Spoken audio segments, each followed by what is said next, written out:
If you're 28, 29, or already in your 30s, stop what you're doing. These might be the most important 20 minutes of your decade. Let me ask you something real quick. When you think about your 30s, what comes to mind? For some people, it's fear of the unknown. For some people, it's pressure to settle down, pressure to make money, pressure from everywhere, pressure to even have it all figured out. Your 30s is not a deadline. On the contrary, your 30s is a launching pad. If you want to make the best out of your 30s, pay attention to this conversation. The first thing you want to do is to let go of grudges. Now, the first point I'm sharing with you, talking about letting go of grudges, might come across as overly simplistic. This is what I'll tell you. You see, grudges is like carrying a emotional weight, a weight that will not allow you to be productive at work. And that's why there is a popular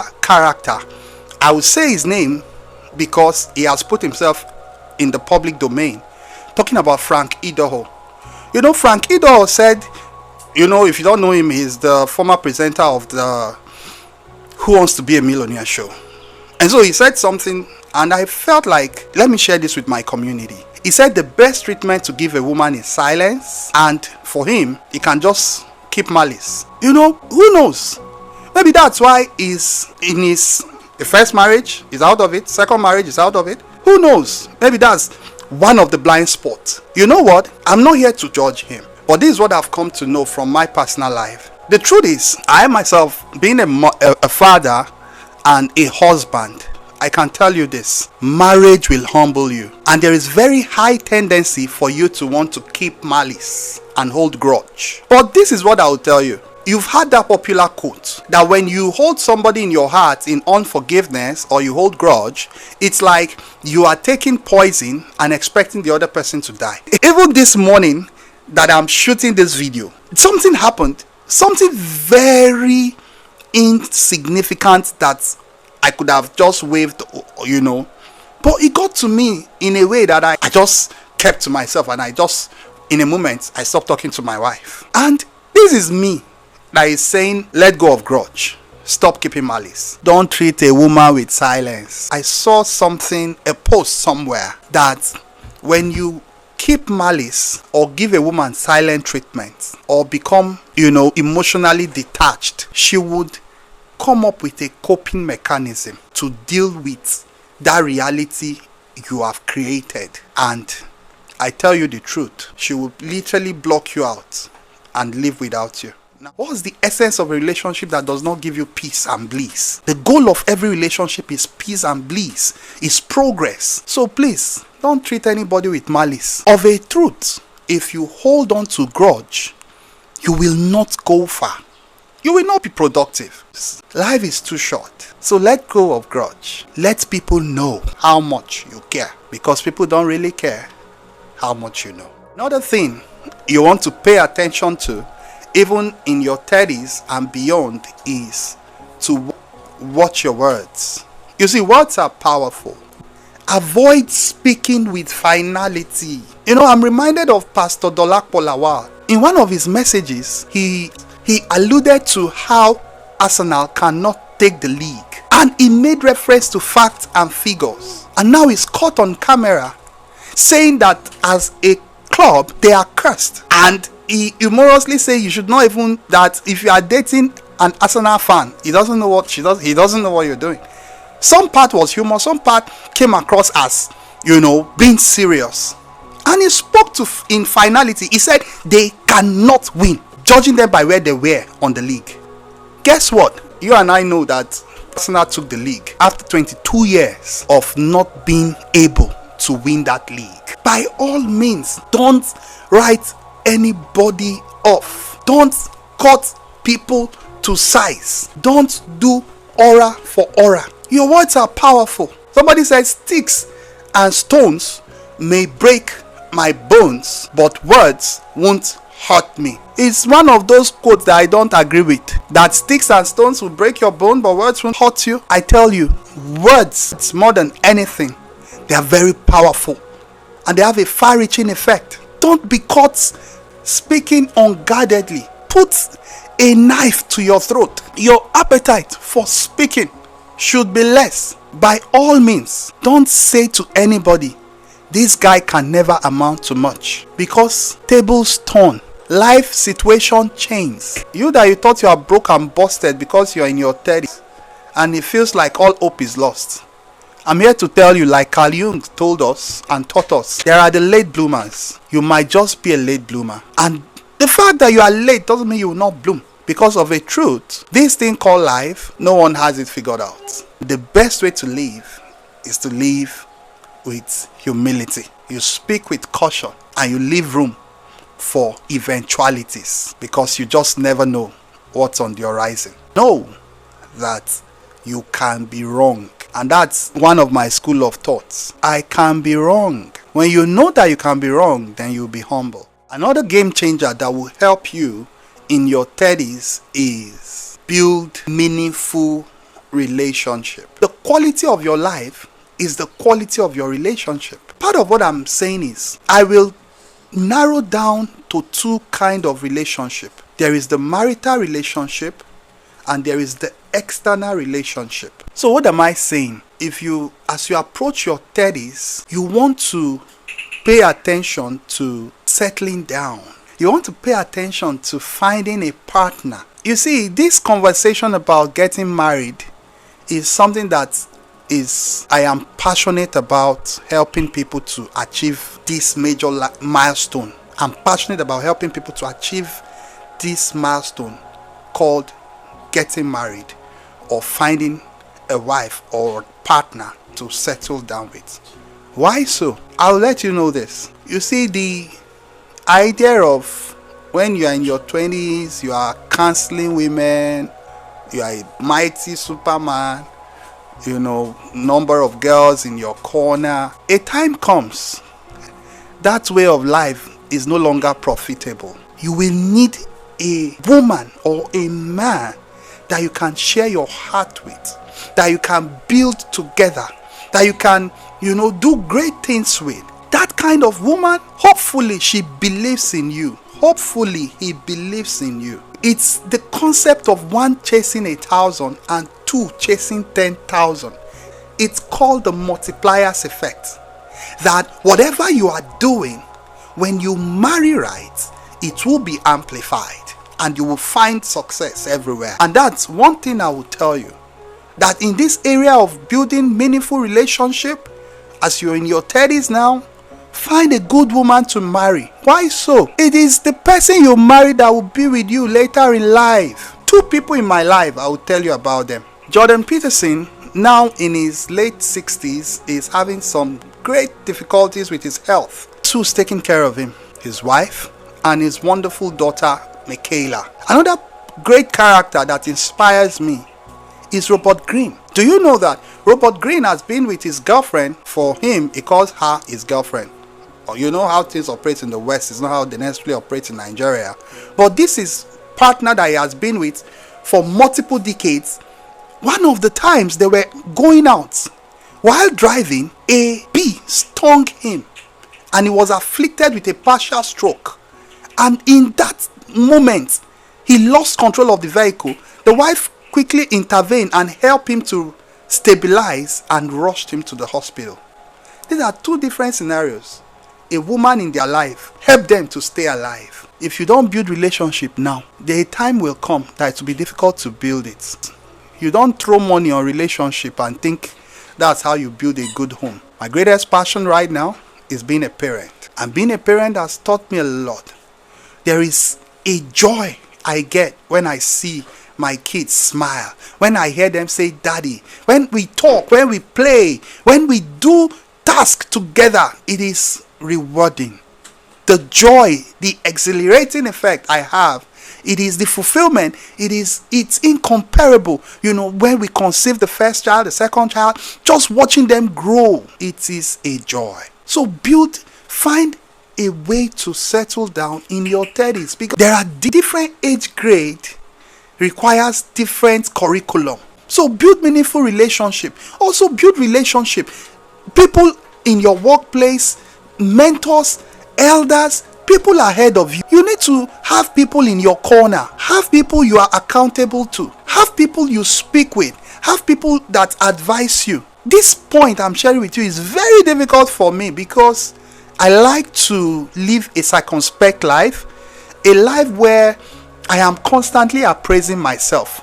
So I have found it difficult to even submit to people because in a way I have tried to discipline myself. But as much as I try, I cannot on my own do it. And so that's why I have meaningful relationship. I have people in my corner that I submit to. I have an elder I go to when I am having challenges in my marriage or I need life advice. Because I tell you, in as much as I'm a peak performance strategist, I work with brands, individuals, corporate organization. I help you to be optimal and more productive. I am a man and I have blind spots. And so those relationships in your life, once in a while, call them. Once in a while, visit them. Once in a while, send them a gift. Send them a hamper. Attend their child's events. Let them know that you honor and value them in your life. Part of how you build meaningful relationship with a mentor is when he advises you, apply it. Sometimes their advice might be contrarian or contrary to whatever you feel should be done. But sometimes they have benefit of age ahead of you. So sometimes submit to them and apply whatever they share with you. And you will see that they will be more willing to give you more. Meaningful relationship will help you a great deal. This is what has personally helped me. There are people in my life that I was able to walk up to. That was over a decade ago when I was anchoring a program on radio. I was able to walk up to these people and just invite them for my talk show at the time, because the relationship was fostered and maintained. And the relationship was not about me wanting to take. And that's even the point I want to make on this one. Any relationship you find yourself in, you must bring value to the table. This generation, sometimes I really don't understand them. When you say, what are you bringing to the table? They will say, I'm the table. Like one of my teachers, Dr. Lumide Emmanuel, will say, if you are not bringing anything to the table, then you are the menu. So don't be the menu. Don't be a liability. Don't call people for urgent 2K. You are missing in action in people's life. And suddenly you have problem, you now want to call them. You don't want to do that in your 30s, You want to be a resource person. You want to be a power broker. You want to be a stable person, a strong force to reckon with. And you achieve that when you are conscious and intentional about the relationship you have handy. And a layer above this is to find a community to identify with. My guy, don't do life alone though. The way life was designed, right?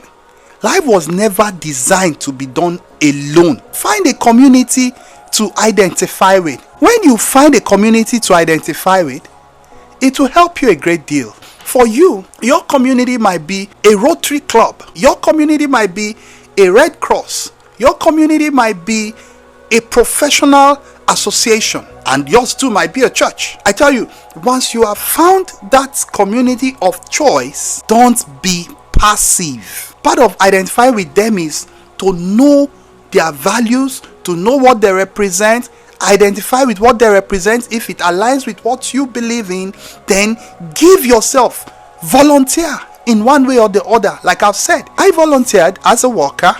I did whatever needed to be done to become a worker. Even though my previous ministry, I was already a pastor of, a congregation, and we have branches under where I even pastor. But nevertheless, coming to a new space, because I know the power of community, I identified with one. So find a good community to belong to. You will build intimate, valuable association there. It's very important that you don't do life alone. Find one. It would shape the trajectory of your 30s and beyond, because some opportunities are shared within certain networks and community. Like as you step into your 30s and beyond, you want to pay attention to your body. You see, this your body is like a meat suit. There is something about us as humans. We take for granted what we have. You see, you will hear people say that health is wealth. it is not a cliche. Health is indeed wealth. As you step into your 30s, let me tell you the biology. When you were from 0 to your 20s, you're mostly in growth stage. But as you step into your 30s and beyond, you enter into repair and maintenance. Now, repair and maintenance stage requires different protocol and curriculum. You don't want to drop dead. You don't want to realize that I tell you, do you know what I do? And I recommend it. Fast, minimum once a month. Do 10,000 steps at most 3 times in a week. Do your 10,000 steps. Other days you should also do, but don't allow 3 days in a week to pass without you doing 10,000 steps, because it helps lubricate your joints. You want to eat less. There is something about having a lot of things in your fridge. You will find yourself being tempted. I will not come here and tell you that I've always got it right. I was tempted. I ate any odd hours because at a level I could afford them. But guess what happened to me? I got so big that people saw me and they were wondering, what's happening? What's going on there? Well, when you know better, you do better. I suddenly realized that I couldn't breathe well. I suddenly realized that I had high blood pressure. I suddenly realized that I needed to watch what I ate. And I began to work on my health. And I began to ensure that I don't eat at odd hours. I don't eat certain kind of dishes. I don't eat after 7. You know, all of this discipline I began to introduce. And I've seen my health jump to a good place. And that's it. It's very important as you step into your 30s and beyond. If you plan to, do something meaningful with your life, which I want to believe our community, we are about doing something meaningful. And that's why I'm sharing this with you. Let us pay attention to our body. This body, it is the only one we have. And the way we manage it, see it like a business. The ROI will always come back in your 50s and in your 60s and in your 70s. When you have invested well in the repair stage, you have passed the growth stage, repair and maintenance, you do it well. Basically, practice prevention is better than cure, because that's the mantra I use in my house. By all means, I prevent everything that can have adverse effects. So treat your body like a business. Invest in it. Health is wealth. It will give you high ROI if you manage it well. Point number 6, you want to pay attention to your money. This is the time when you have to track your income. You need to budget. You need to prioritize.